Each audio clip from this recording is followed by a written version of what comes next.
Okay, ma'am. So you can see right now I am logging in on your website. So log out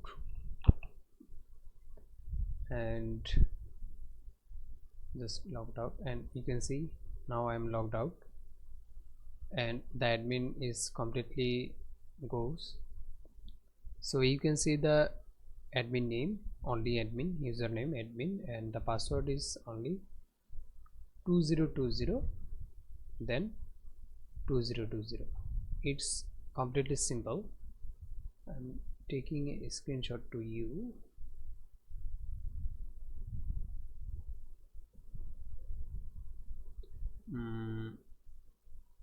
Here, so now login and you can see my dashboard, and right now I'm completely logging on your admin area. Thank you.